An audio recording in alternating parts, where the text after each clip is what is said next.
All right, hello everyone.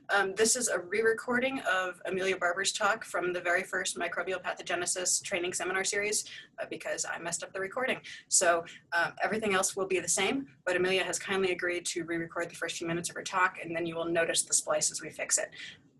But to start back where we were, I want to give a big thank you to the entire community for the support of the initiative and the amazing response we got. We had registrants from 28 countries and around 230 people in total. And so please, if you're interested in speaking, submit your abstracts through our website or email one of the organizing committee members if you have any questions. And we will make the announcement about our January talks fairly soon and then start reviewing abstracts in January. So our first speaker is Amelia Barber. And Amelia did her undergrad at the University of Wisconsin-Madison and then moved out west to the University of Utah for her PhD work, where she worked in Matt Mulvey's lab at the University of Utah. And after completing her PhD on E. coli pathogenesis, Amelia came over to the fungal side and did her postdoc work with Oliver Kurtzai at the Hans-Noll Institute in Jena, where she has very recently established her own junior group. And so Amelia will be talking today about her work on environmental fungi and drug resistance. Amelia? Great. Well, thanks so much, Jess. And yeah, like she said, I'm located in Jena, Germany. And because I'm a new group leader, I'm going to be talking about some work I did during my postdoc. But before I get into the talk, I wanted to thank the organizers for the opportunity to speak today, as well as particularly acknowledge Jess and Liz for the many great things they do for the medical mycology community, as evidenced by organizing this seminar series. But then there are also people who have, or women who have given me mentorship whenever I've asked. So I appreciate both of them and acknowledge them both for that. And the topic of my talk today is trying to understand how environmental fungi become clinically resistant. And so this is not a point I need to belabor to this particular audience, but human fungal infections are a significant and underappreciated problem. It's estimated that they kill more people each year than malaria. And this is a problem that's compounded by rising antifungal resistance rates. And so human fungal infections are already difficult to treat due to their cellular similarity with human cells limiting available targets. And so that once you add antifungal resistance, these infections become even more problematic. And so some cases of antifungal resistance can be really clearly linked to therapy. And we see an example of this in a case study I worked on during my postdoc, where a woman suffering from acute myeloid leukemia, during her induction therapy, she was treated with voriconazole prophylactically during as just standard of care. Unfortunately, during this period, she developed candidemia caused by an azole-resistant isolate of Candida glabrata. And at this point, her therapy was switched and she received caspofungin and later a nidulafungin. But with even a short time, her infection became resistant to the second class of drugs. And unfortunately, at this point, therapy failed. But it really highlights this cause and effect relationship where you treat with a drug and you develop resistance. However, for many resistant infections, there isn't this history of antifungal treatment. And this is particularly true for infections by environmental fungi. And perhaps the poster child for this is Aspergillus fumigatus. And so Aspergillus fumigatus is an environmentally ubiquitous saprobe that lives in soil and compost. But it's also capable of infecting the human lung, where it can cause both chronic and acute infections. And so management of these aspergillosis really relies on a class of drugs called the azoles. And unfortunately, we're seeing an increase in both the incidence and the distribution of azole resistance in Aspergillus fumigatus. And this is just a map here from a recent review which shows the clinical resistance rate for azole resistance in Aspergillus fumigatus. And you can see that in some places it's more than 10%. You can also notice that there is some white space on here where the resistance rate is unknown or not marked. And I don't think that this is that it's not there. I think it's simply that it hasn't been reported. So this is really a widespread problem, and one that unfortunately leads to significantly worse outcomes for patients. However, so not only are the azoles an important class of clinical antimycotic, they're also really heavily used for plant protection and play a really important role in securing the global food supply. And in fact, there are 5 times more azoles approved for plant protection than there are for human medicine. But despite the fact that these are different compounds that are approved for different contexts, they share the same mechanism of action and target the same fungal enzyme. And so the question that we're going to try to answer today is, what is causing this increasing antifungal resistance in Aspergillus fumigatus? And I would also add at this point that this resistance is not likely to come from clinical use of the azoles, as the human is kind of a dead-end niche for the fungus, and patient-to-patient spread with aspergillosis is exceedingly rare. And so our hypothesis going into this is that azole use on crops is driving resistance in Aspergillus fumigatus. And this is not a new hypothesis that we came up with. It's one that's been kicked around the field for a while, but the exact contributions of azole use on crop fields has not really been explored and quantified. And at this point, I would also add that Aspergillus fumigatus itself is not a plant pathogen that's being directly targeted. So when a farmer is spraying their farm field, they're not trying to prevent an Aspergillus fumigatus infection. They're trying to prevent myriad other fungal plant pathogens, but Aspergillus fumigatus, because it's in the soil and vegetation, is there and potentially being affected. And so the way that we wanted to address this question is we did a 3-year environmental field study on farms in Germany, and we performed soil sampling on crop fields before and after azole application. And you can just see a few examples of our farm sites here. We're mostly sampling on wheat and barley fields, but we also have a couple apple orchards that we're surveying as well. And at this point, I would also like to acknowledge my former coworker, Jenny here, seen in a relatively young wheat field, who did a lot of the soil sampling for this project.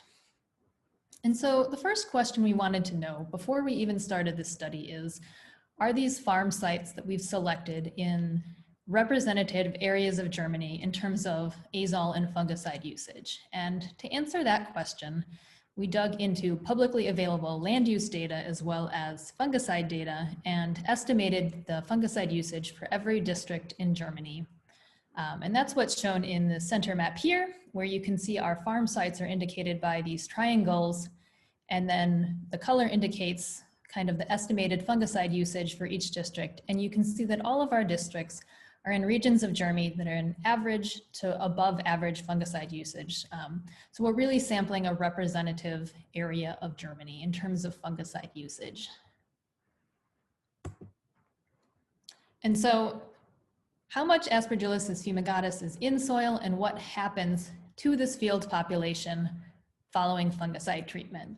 And before I get into that, I need to explain a little bit about our field labeling system. And so we're sampling from a number of different farms that were all given letter designations, which is the first part here. And then sometimes there's multiple fields that we're sampling on the same farm, and so that's what this number corresponds to.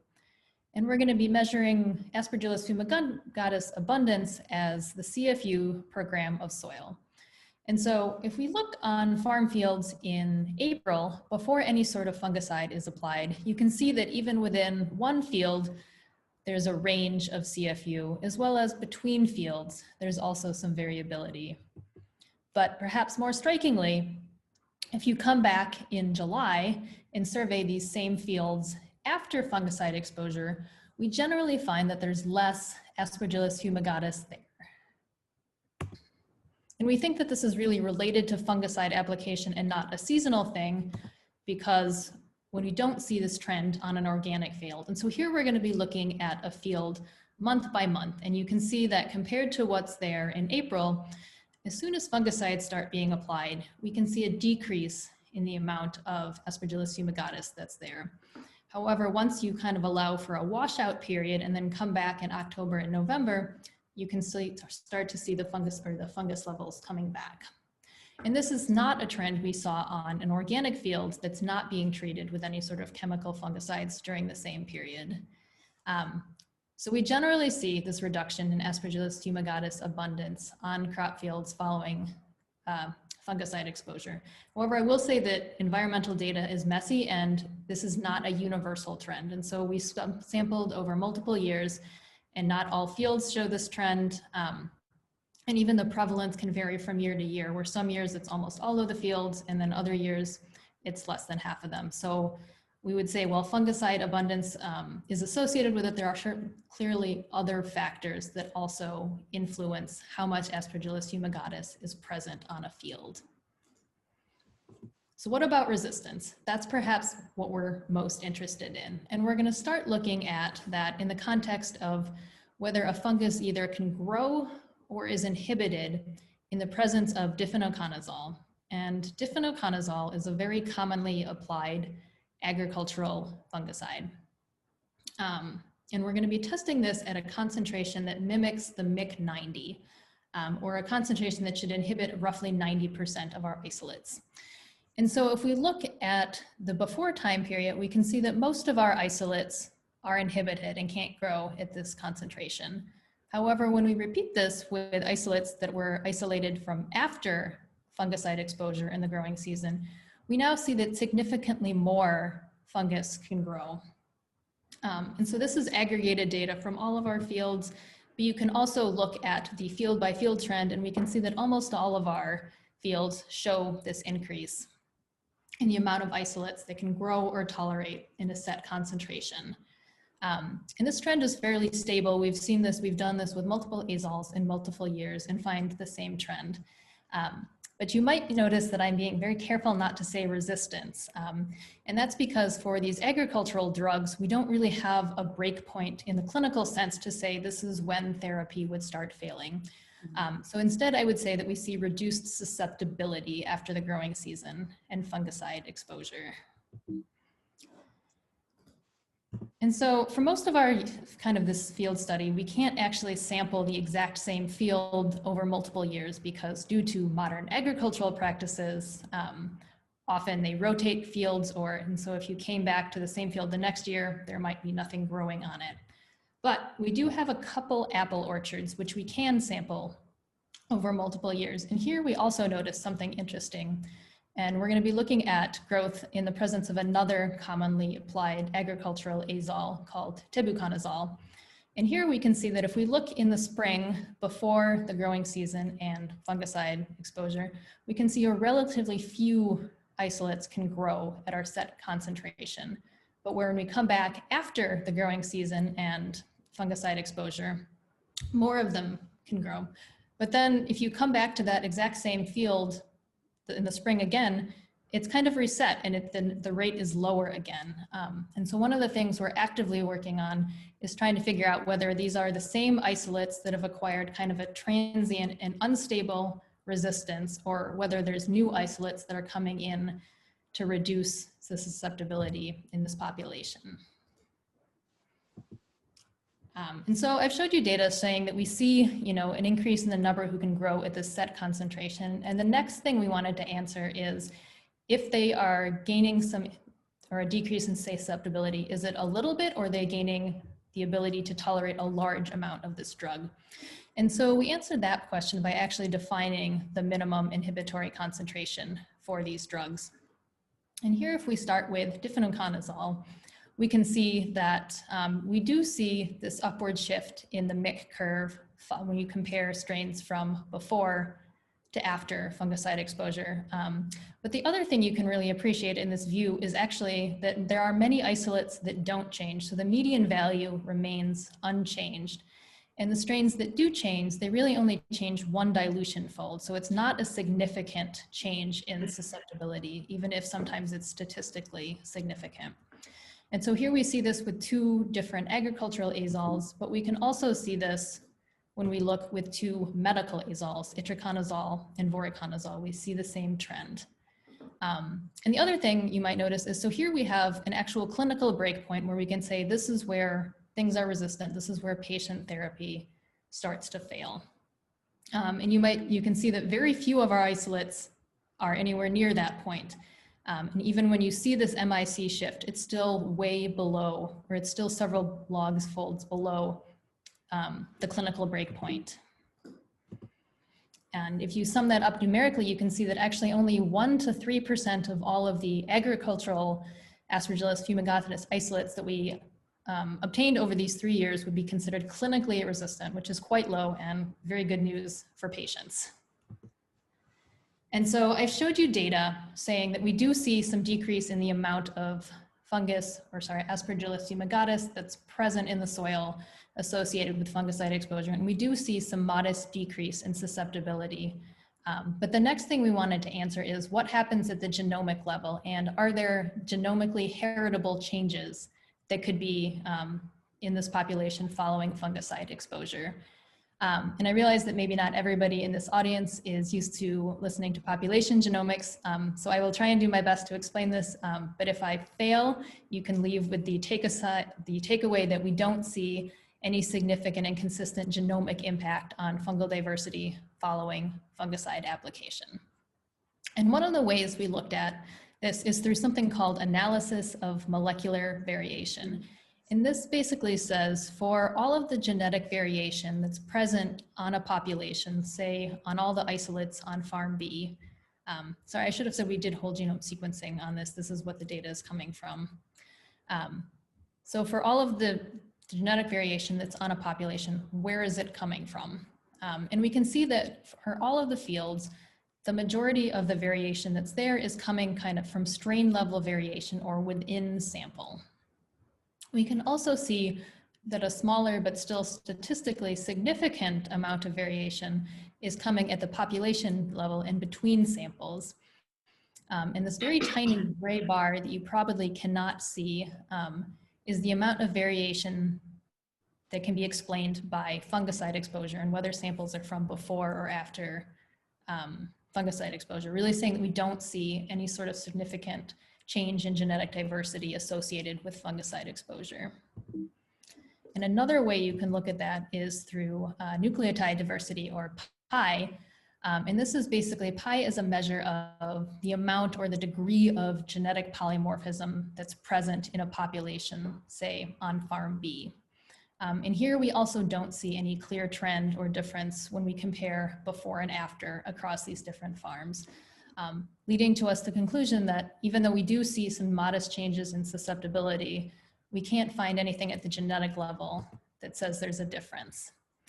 And then the final point I want to make here is regarding the relationship between Aspergillus fumigatus isolates from different farms. Like, do we see differences in the populations of farm B all being more closely related to each other than other farms? And the way we can look at that here is we've built a phylogeny, which is kind of looking at the genetic relationship between different isolates.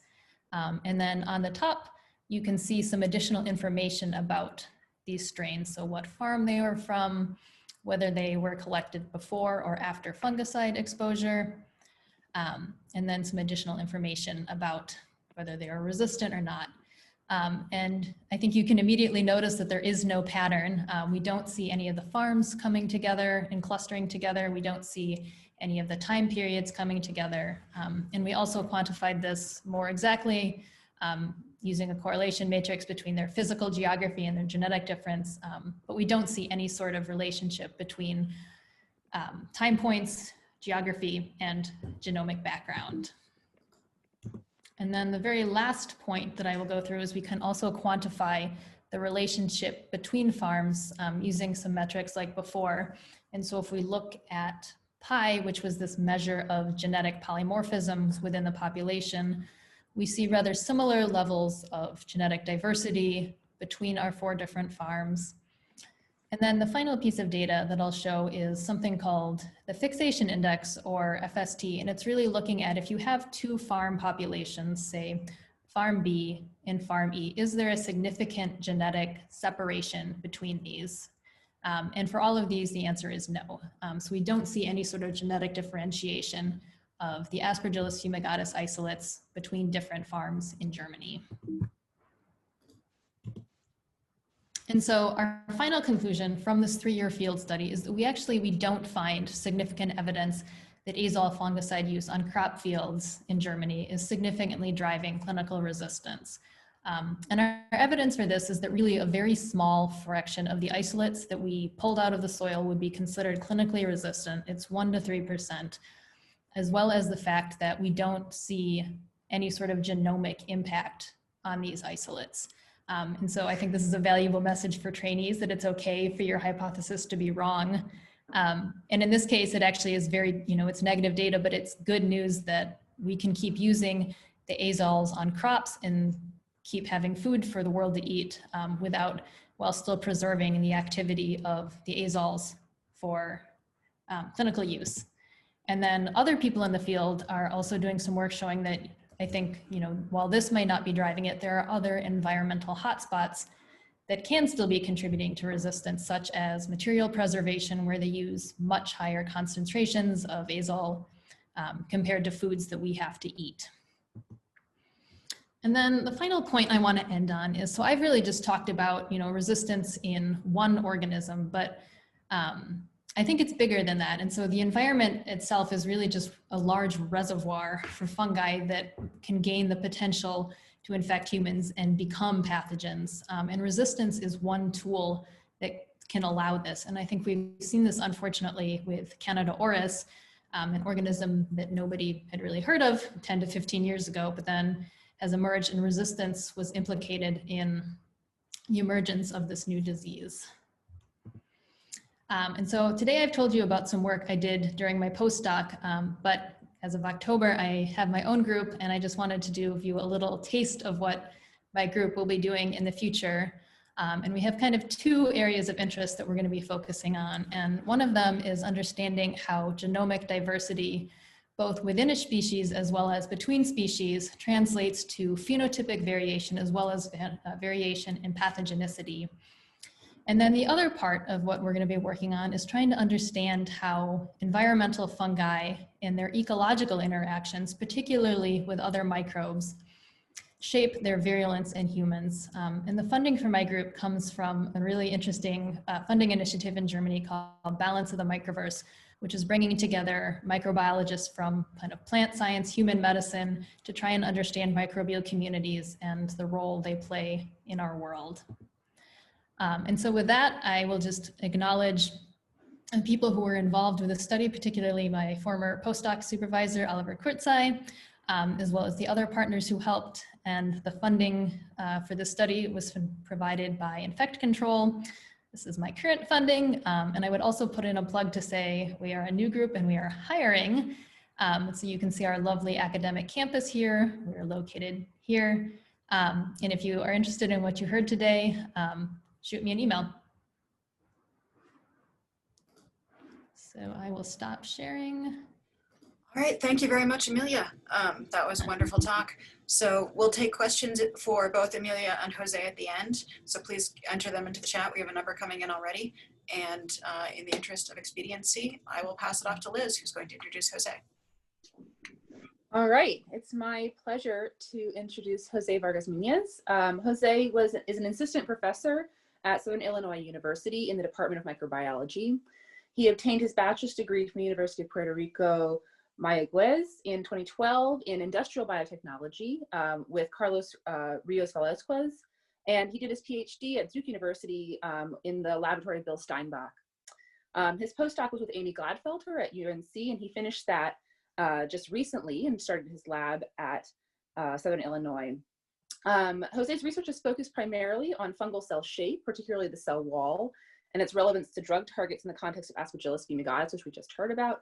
But today he's going to tell us about his work in a black yeast called Hortii warenki. I'm sorry if I've mispronounced that, Jose, which is a fungal pathogen that's sort of breaking all the rules when it comes to what we think we know about fungal cell cycle and morphogenesis. I think that's going to be really interesting.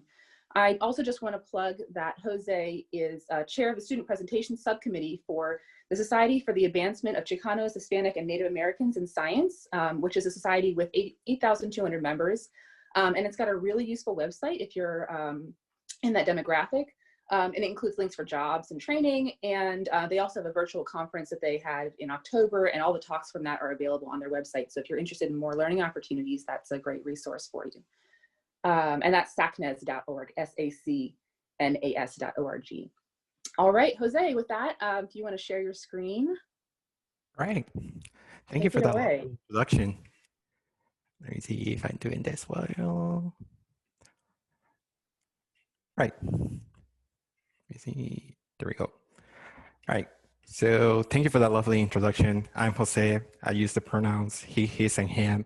And I'm talking to you from the land of the Kickapoo, Osage, Oceti, Chacowee, and the Miami people.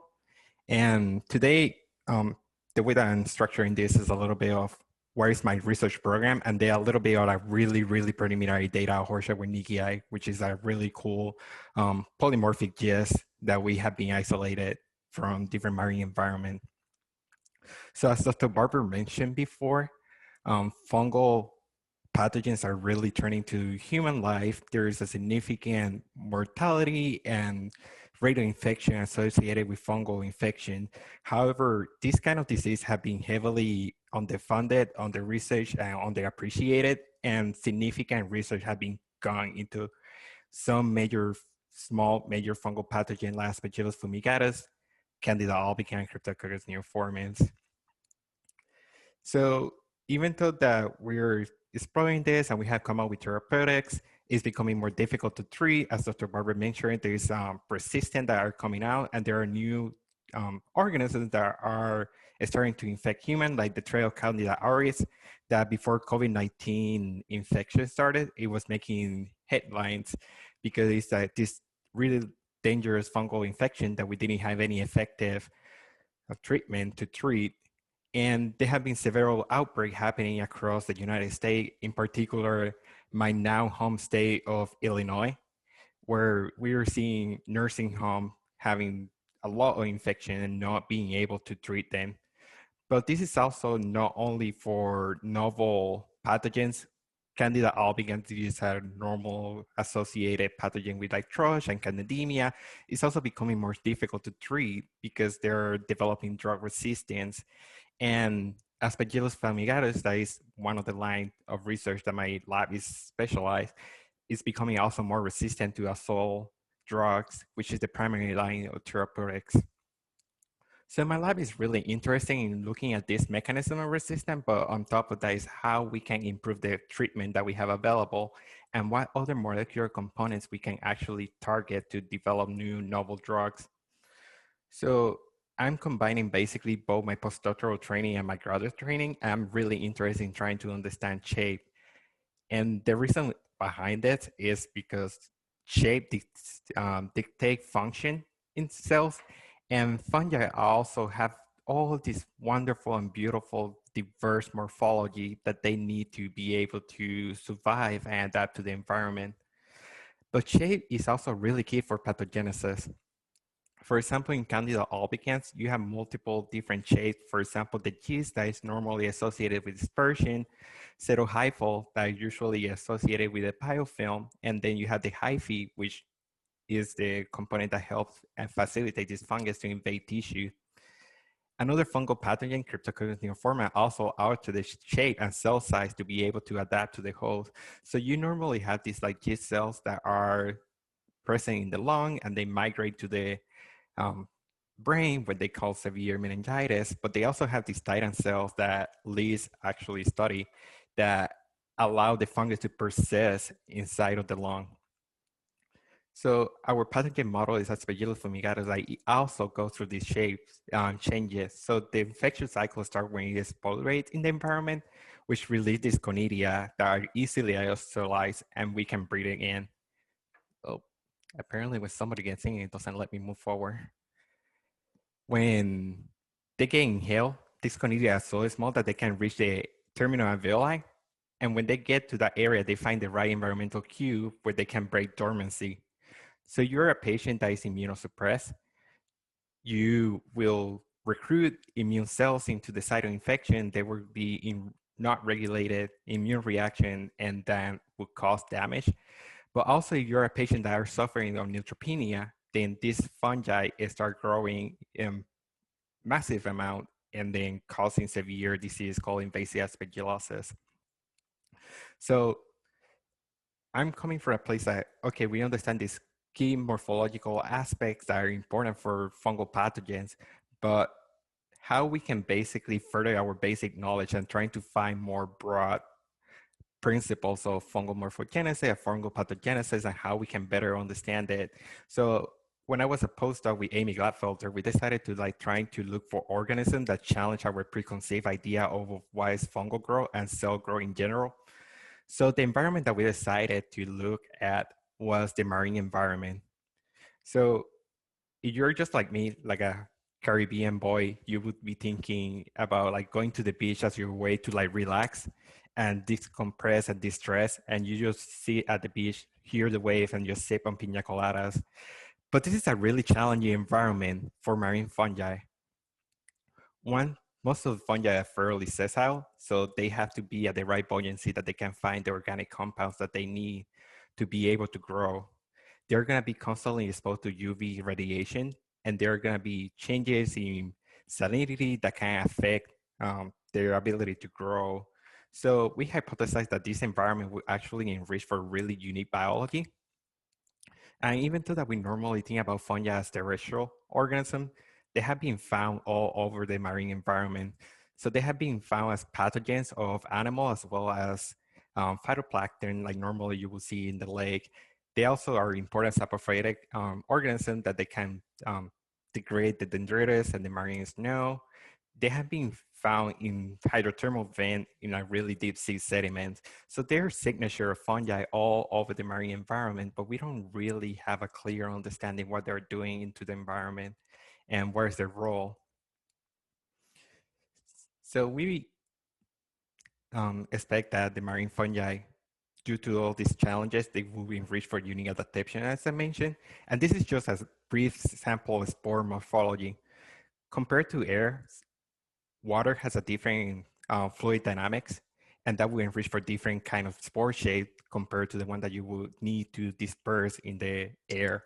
And we can see that the marine Ascomyces had different spores that don't look like the normal spore of fungi that we come to think.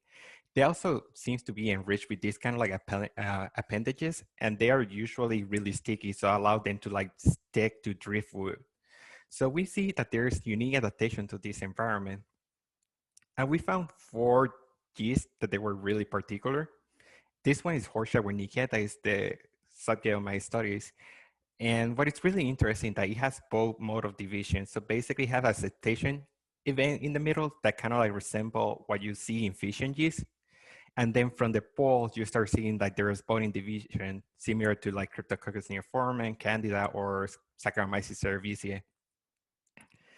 Then we have Phytotheca salicornia that usually start growing like these round cells and start growing isotropically, and then it form a septa similar to Horsia wernickeii, but they also form septa that are perpendicular to the previous one, instead of like just basically having horizontal parallel septa. And they start growing as a hyphae. What is really interesting is that the hyphal width in Phytotheca salicornia actually keep growing instead of staying stable in a diameter. And if you let it grow for a longer time, you start seeing that the round cells start forming at the basis of the hyphae, and the hyphae basically decompose and releasing all those spores. Then we have Basidium pullulans, which is capable of forming multiple porosity sites where multiple buds can come out. And this is kind of like mind-boggling because coming from the yeast field, you will only think like one mother, one daughter cell, but then Basidium pullulans kind of like challenge that notion.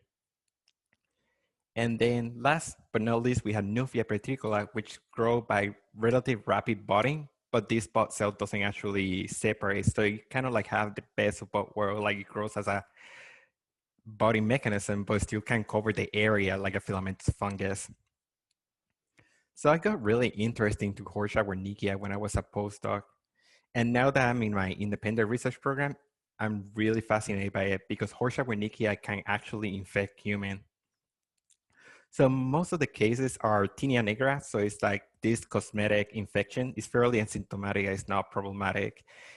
It's fairly common in environments that are tropical or subtropical, like in Mexico or Puerto Rico and the Caribbean. And most of the cases are fairly asymptomatic, not life-threatening. But there have been instances when they have been trying to do treatment, but it has failed and they had to switch treatment. So it is a little bit difficult to treat, but it's not life training most of the cases. However, when you have a combination of a patient that have been exposed to Horsia wernickeii but are heavily immunosuppressed, it is rare, but they can actually have disseminating infection, which come to the blood, and you can see it as a splenic abscess, and that can cause death of the person. So it is fairly rare and not commonly, but Horsia wernickeii is capable of causing these life-threatening infections. So my interest, like, how is this marine organism that is supposed to be in the environment, is supposed to be in a really salty environment, is capable of causing infection of humans, and in rare cases can infect human and become life-threatening. And basically what I'm trying to aim is like basically use as a model to understand how fungal pathogenesis evolve. So we are better prepared for the next candida auris, so the next big fungal pathogen that might come across the world. So I have a small collection of Horsia wernickeii that have been previously sequenced from all over the world. So we have a couple from the marine environment or hypersaline salterns, terrestrial environment, and a few that come from human infections. So my goal is to basically characterize them phenotypically and trying to see how different phenotypes relate to pathogenesis to have a better understanding. So the first step that I did was basically look at the colony morphology.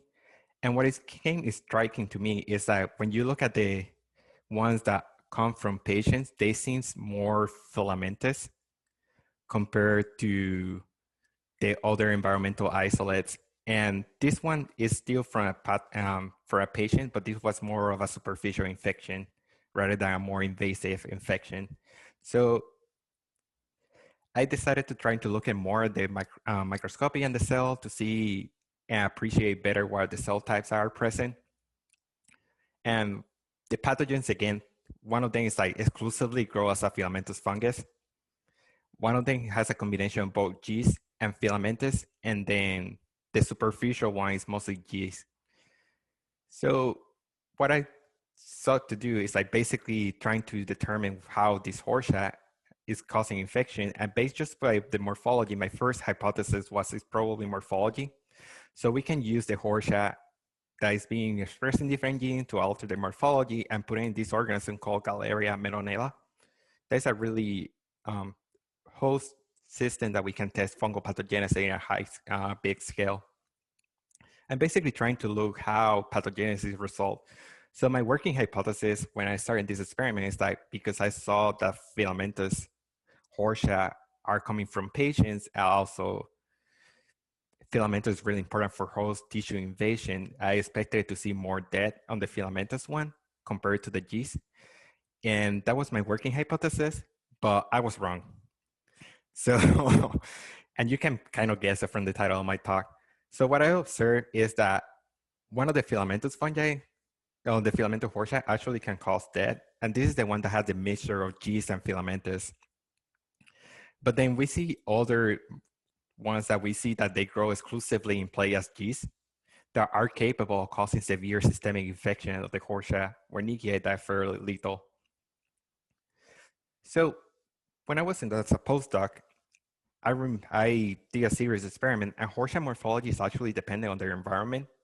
So if you're growing it just in plain liquid media without any salt, you start seeing that more filamentous-ish pseudo-hyphal grow. But then when you supplement it with salt, you start seeing the normal yeast and budding from the side phenotype. And you can increase the salt concentration, you still see it there. So my hypothesis is that even though they are normal grow, they grow like yeast, it's possible that inside of the host, they change morphology and that allows them to cause infection. So that was my working hypothesis, and I was wrong again. So when we did histopathology, what we observed is that on this organism, for example, one of the own yeast exclusively inside of the Galleria host, they're still capable of growing as a yeast, and they're not a significant morphological transition that I was expecting it. And the one that was filamentous is still like filamentous. You can still see the hyphae being able to invade into host tissue, but you also see some of the yeast cell. So there's not really a morphological transition that is happening when we are systemically infecting the Galleria menonella. So now I'm here as a new faculty trying to figure out what is happening, how these new phenotypes are coming, and how Hortia is able to become pathogenic.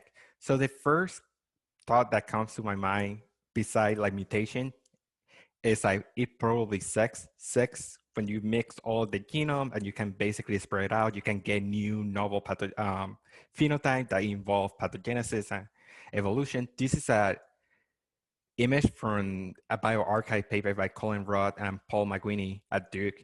And what they see is that basically you can make two different cryptococcal cells, and then the progeny has different phenotype, and some of them are more strain compared to the parent strain.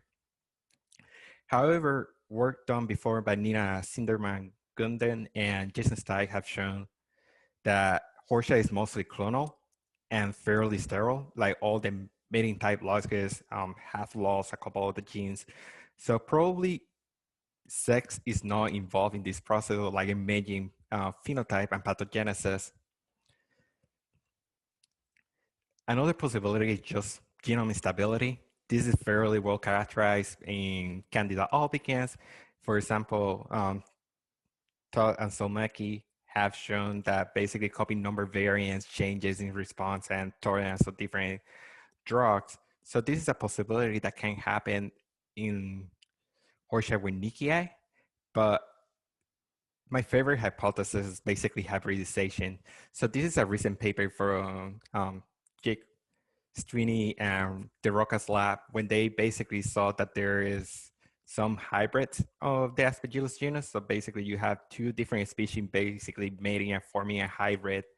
And this hybrid had different phenotype from either of the parent strains. And recently have been found that Hortia wernickeii is actually a interspecific hybrid.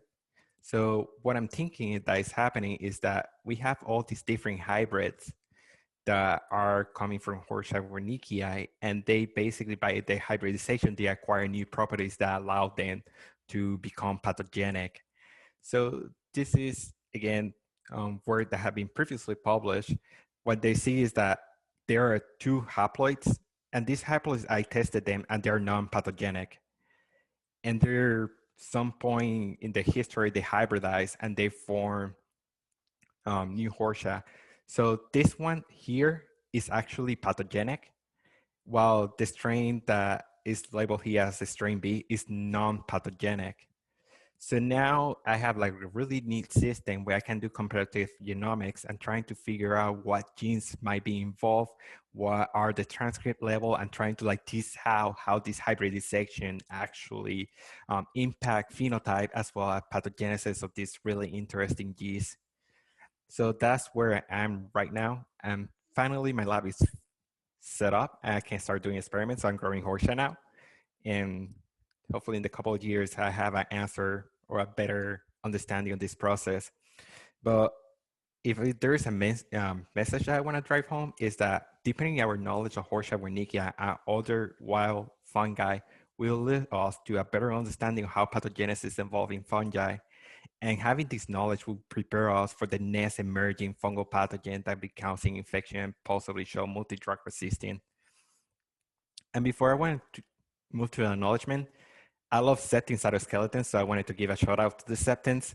And here it's just like showing that Hortia wernickeii septin basically behave both as a septin in budding yeast, so localizing at the bud site, and also at the septation site. So it has the behavior both of the budding yeast as well as other filamentous fungi and Schizosaccharomyces bombi. If anybody in the audience has or know a really good anti-septin antibody, I would appreciate it. The one that we use is no longer available. I haven't been able to find one that works. And with that, I want to thank myself now because I'm just the only person in the lab, but hopefully in the future, I get students that can work and be passionate about fungal pathogenesis. My postdoctoral lab, and they really helped me to develop this project and basically gave me free reign to develop and play with Hortia and trying to like start develop these tools. as well as my collaborator and my funding, the Tri-Institutional Molecular Mycology Pathogenesis Training Program, I think that's the name, is a training grant that is available at Duke, UNC, NC State back in North Carolina. And they funded my salary and gave me funds to basically develop as a scientist, as a postdoc. And I will be eternally grateful for their mentorship as well as the funding. And this I use startup funds for allowing me to pursue my research interests. And that's it for me. If you want to know more about my science, feel free to visit the lab website or shoot me an email, follow me on Twitter. And that concludes my presentation. Thank you. Let me stop sharing. Thanks, Jose. That was fantastic. Jessica, do you want to start with questions for Amelia? We can let some questions from Jose roll in. Sure, I will do that. And just as a reminder, please ask science questions, but also Amelia and Jose said they are happy to take questions about career paths from trainees. So please enter your talks in the chat, your questions in the chat. And the final reminder is that next week at this time will be the December Mycotalk series. So please sign up for that. Most people in the audience know about it, but everyone is welcome and they have great speakers lined up. So I just put the address into the chat. So the first question for Amelia is about genetic difference. And so if there's minimal genetic difference, is it possible if the majority of populations are actually tolerant rather than resistant? And this could explain why in apple orchards at the start of the growing seasons, there's a relatively similar susceptible rate even after decreased susceptibility. I mean, I would say based on the clinical definition, they're not tolerant or resistant. I mean, but for the agricultural drugs, it's hard to say. Can you remind me, there was a second part of that question, right? The second part was, could this explain why in apple orchards at the start of the growing season, there's a relatively similar susceptibility levels, even after decreased susceptibility after the growing season? Yeah, I mean, I think there's just not so much difference. Aspergillus is an aerial fungus, and so just in general, they don't tend to be, I mean, they're different from each other, but when you compare different fields, I think it's just, they're so the same different, I guess is a weird way to say that. Okay, so could something like environmental conditions have any impact on the resistance? So in the first year of data, you showed that there was a much higher level of resistance than in the two subsequent years. Could something like drought or heat stress affect the levels? I mean, I have no hard data to support that, but I definitely think that once a fungus is stressed, it's just more resistant to a lot of things. And certainly the year that we saw kind of the weirdest data was the year in Germany that we did have a severe drought. And in fact, one of our farm fields burned and we had to exclude it. Yeah, so I don't have hard data, but I definitely could see. And I think definitely for bacteria, they see that once things are more stress resistant, they're also more drug resistant, things like that. Mm-hmm. There are a number of questions about epigenetics or epimutations. And do you see any effect of epigenetics on your We strains? haven't looked, but it's something we're definitely interested in. And actually there's another group at the institute where I'm at where they're very interested in the RNAi machinery of Aspergillus fumigatus. Since we've talked about looking at these things in collaboration to see how it affects them and, whether there are specific mutations that do lead to this kind of susceptibility or this change. Yeah. Can I jump in with a question for Jose here? Of course. Yeah, so Jose, there's a question from Neil Stone, who's a doctor in the UK here, I know. He's wondering if there's any information about drug resistance profiles for Hortia that you could speak about. That's the pain of my assistance. So I'm trying to develop genetic tools for Hortia, and at least for the 2000, that is the one that caused pathogenesis. I had tried multiple different selection drugs, and it is resistant to all that I have tried. So it has been difficult. With the panel of the different isolates that I have, I actually noticed that their reaction to fluconazole and caspofungin is really diverse. So there are some of them that are hypersensitive to it, And there's a few colony. I think the Atacama descent, the one that came from soil, seems to be more resistant to the point that they grow really close to the desk. So there is also variety in response to the antifungals, which is quite interesting. I had to repeat the experiment and trying to see most of the experiment I do it like in the marine setting. So basically I have YPD supplemented with Eastern Ocean, and that basically induced resistance. So whatever the process or adaptation the fungi use to adapt in the marine environment also make it super resistant to a lot of drugs. And when you take the salt away, it actually becomes more susceptible to these drugs. So I had to play a little bit with the parameters to see how it changes. Yeah, for sure. That's definitely something we see in Cryptococcus, where the media that you grow the cells on can definitely affect drug sensitivity. So it's nice to hear that that's kind of a similar mechanism. There's another question here from Joe Heitman asking, do you think that Horshayi might undergo sexual or parasexual cycle involving diploid mating to form tetraploid intermediate similar to Candida albicans? I don't know if we actually have tested it, but it would be really cool. It would make my life easier to like basically trying to do mating and trying to expand the diversity that we have. I don't think there's any evidence yet of sexual reproduction or parasexual reproduction just by sequencing the different organisms, but I don't think we have sequenced enough to like basically say definitely it doesn't exist. Yeah. Jessica, you want to pass back to Amelia? I don't want to take up, Sounds good. Amelia, we have a question about the impact of other antimicrobials, non-fungal antimicrobials.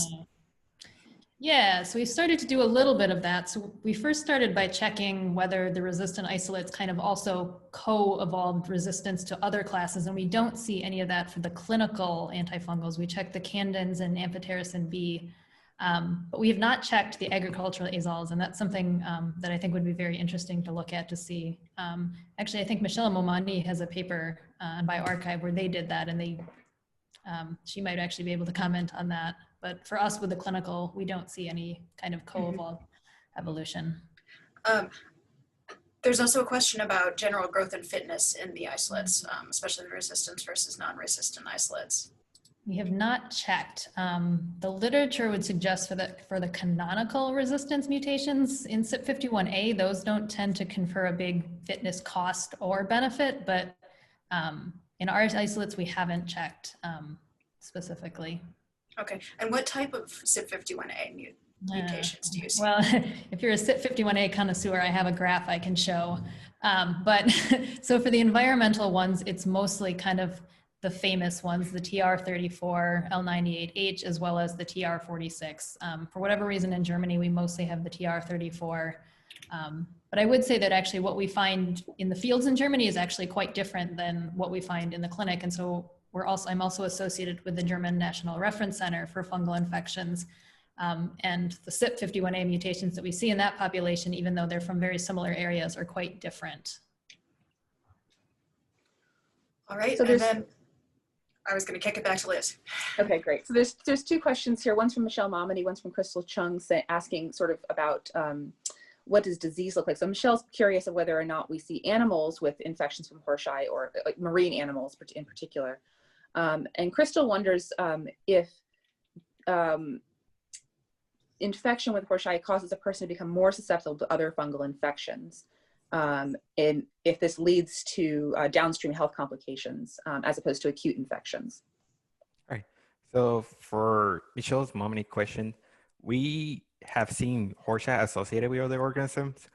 So we originally pulled it out for like plankton toast, so basically pulling out fungi out of that were associated with plankton. And then one of the isolates that actually called infection, I think it's one of the more pathogenic one, actually came out from coral from Woods Hole. So they have been associated with live organisms, but we don't see any symptom, at least from the coral that we pulled it out from, we didn't observe any symptom, but we don't really know for sure. Okay. And then from Crystal question, I think Horshayi infections are so rare, and most of the infections usually people don't even, because it's asymptomatic, people would neglect it or get misdiagnosed. So it's a little bit difficult to like basically correlate Horsham infection with later on human health implication to it. But it would be interesting if somebody more savvy in epidemiology would look at it. Yeah.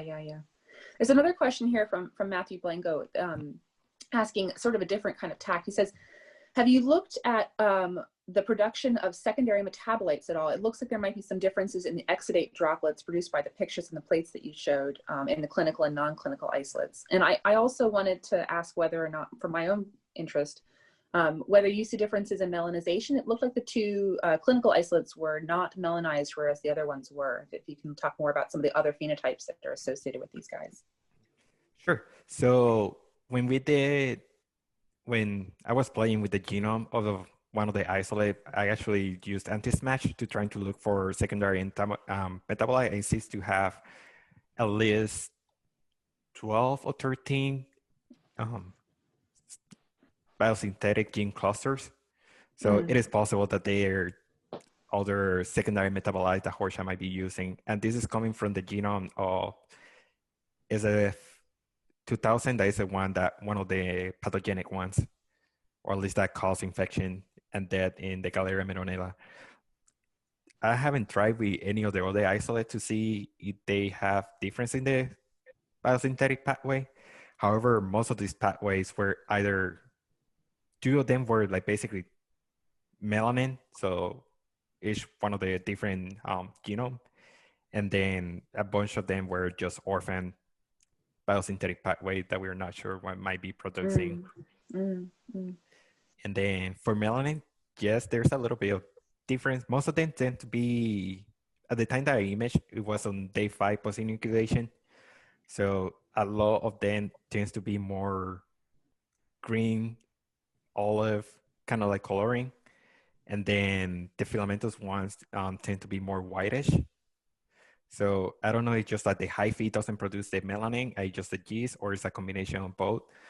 I know that if you leave it for a little bit longer, you start seeing that some of them actually turn black. So the melanin changes color. And I'm trying to remember, I think the filamentous one also turn a little bit more black and more dark, but there's also diversity in the melanin pigmentation. So right now I'm working on optimizing a way to like quantify it in an easy way that doesn't involve like harsh chemicals. Yeah. But yeah, there is differences. There's also difference in temperature. So right now my leading hypothesis is that growing in 37 degrees is like a key virulence factor.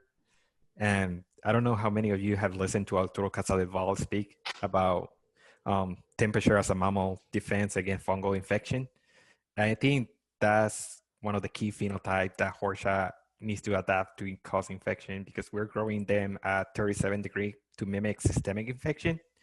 And all the ones that are pathogenic can grow on 37 degrees while the other do not.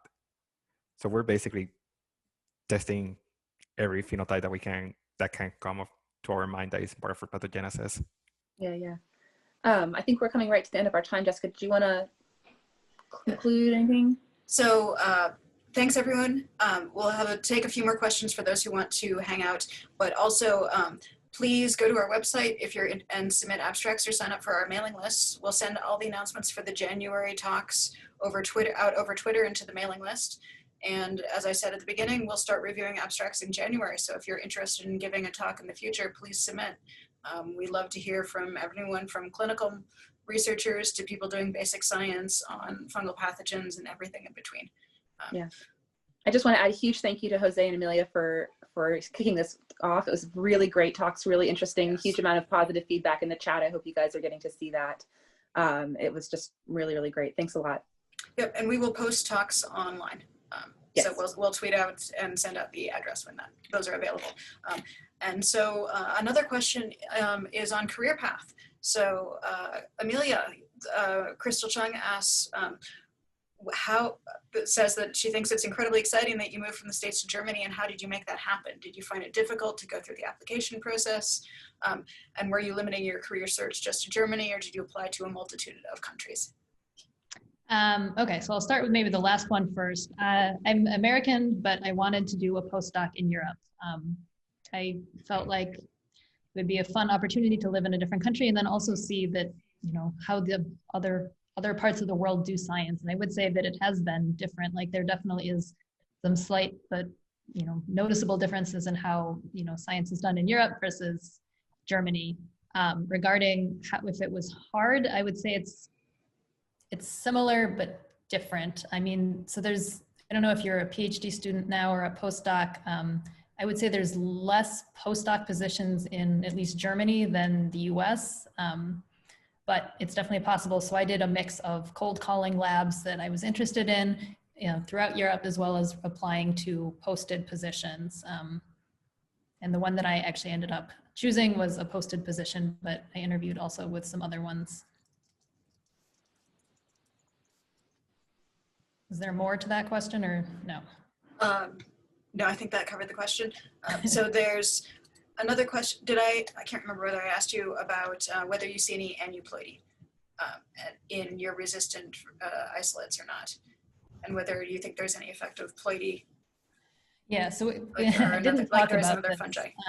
We don't, so we've also done whole genome sequencing on a lot more isolates, and we don't see any sort of big ploidy changes. I know that's like in Canada albicans, they see these big ploidy changes, and we don't really see that. But yeah, we're still kind of looking into that a little bit more. We can talk about that later, Amelia, if you want. I have a question for Jose, and that is, first of all, I could watch the videos of your different fungi dividing all day. Those are fantastic. And I was curious as to whether there's any sort of epigenetic effect. So if you take the yeasts that have been grown at high salt and are dividing by budding and move them into low salt where they tend to divide by fission, do they maintain the budding division for a cycle or two or not? No, they completely rearrange. Actually, those movies are basically, I grow them in the optimal growing conditions, so they tend to be in 0.6 molar salt, so basically the marine environment, and they wash the cells and switch it to either high salt or no salt at all, and they basically switch the mode. So they stay a little bit there at that, and then basically start growing more filamentous.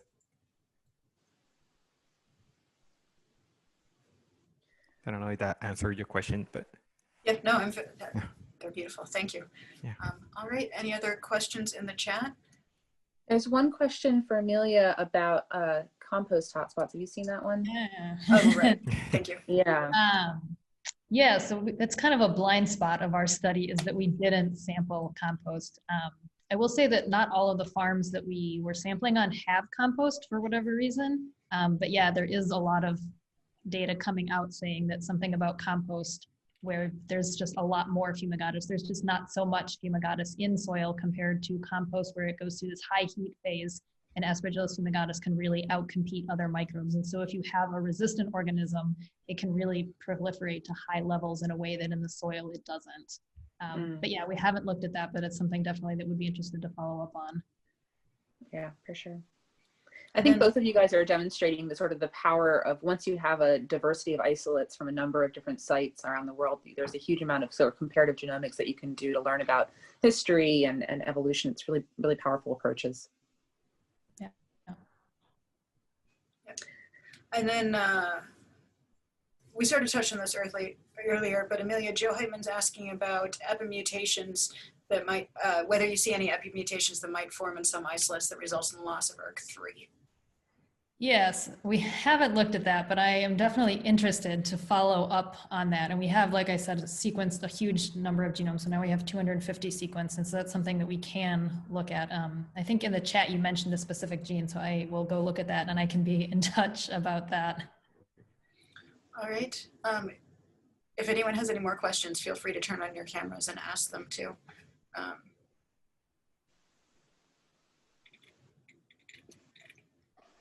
Amelia, that was a fantastic talk, and I'd be happy to follow up further with you about the genes and the pathways for epimutation. I think it would be incredibly fascinating if you were to find these. Yeah, and we have a lot sequenced, and we have even more in the freezer. We have thousands in the freezer.